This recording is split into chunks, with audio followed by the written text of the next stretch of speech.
In 2016, Vote Leave promised that Brexit would ensure cheaper energy, food and footwear, amongst other things. The Remain campaign warned that leaving the European Union would be a disaster for energy. And guess who is right? Ridiculous report from some lobby group yesterday saying price of food will go up. It'll go down. Our food bills will be lower. Our energy costs would be lower. Our tax bills would be lower. Outside the EU, our food bills will be lower, our fuel bills will be cheaper, our taxes will be lower. I think people will be better off in terms of their household budgets. The sale of electricity to the UK through interconnectors which go under the sea from other European countries used to be governed by the EU's internal energy market, which calculated prices efficiently across the EU. After Brexit, of course, the UK lost access to that market, and now the price we have to pay for interconnector power are determined daily by a patchwork of different arrangements.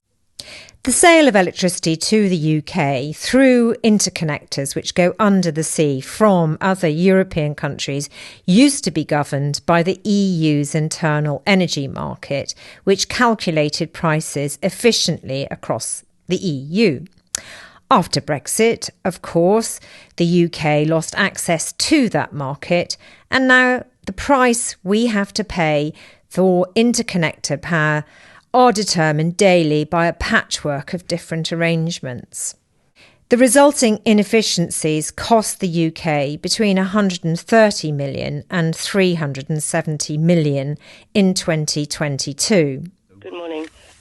We were told if we exited the EU, we would have lower energy prices, cut in VAT and cheaper food. You lied to us, and in the times that we're in, why hasn't this happened? Well, what we said was that it would be possible to change VAT on energy, and actually, in the budget, the Chancellor cut VAT on means of saving energy, so insulation and so on, which was something we could not do within the EU. What I argued about food is that we have tariffs on food coming from food, clothing and footwear. Yeah, that's right. Cheaper that's food, absolutely right. Clothing absolutely and right. footwear. Because we have tariffs on food, clothing and footwear. Food price inflation up 4.3% last month. Do yes. go on, Mr. Rees. Yes. But these That's are not cheaper. These are two different things.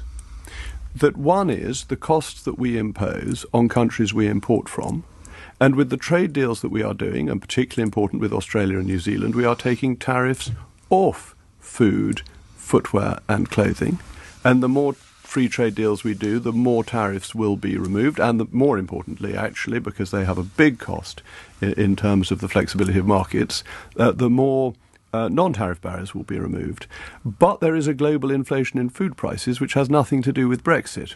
So the fact that the wheat price has gone up because partly the invasion of Ukraine by Putin's forces is not something that I was speculating on in the run-up to Brexit. I was talking about the costs we impose as a nation, and these are tariff and non-tariff barriers which are being removed as we make more free trade deals, and that is fundamentally important, and that, in a cost of living crisis, becomes even more important because it helps ameliorate the cost of living crisis that we are suffering from.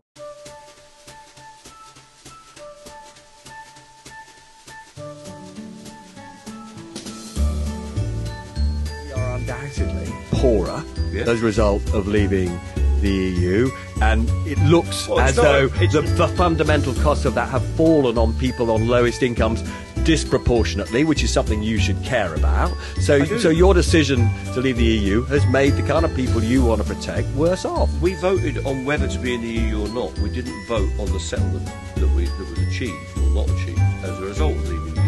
So you could have had an entirely different... I don't think we could have had an entirely different settlement, unfortunately, because the EU didn't want to give us an entirely different settlement. That's down to the negotiators. Do you regret then? Do you regret it at all, voting for Brexit? I regret the way that it's affected the economy. I don't like that. We were campaigning very heavily on something called the Fourth Railway Package, and that's obviously a very important part of our union's future. So we campaigned on that question. We asked the European Union, went over there to ask them not to do it, and they carried on doing it, and it created a problem for us going forward. Well, look, the key thing is, and the key message is that Brexit has happened, and we're not going back on that. We're not going back into the single market or the other arrangements, because the British people made a decision, but we've got to get a deal that works for people. Yeah. The British people made a decision on Brexit mainly because they wanted controls for our borders.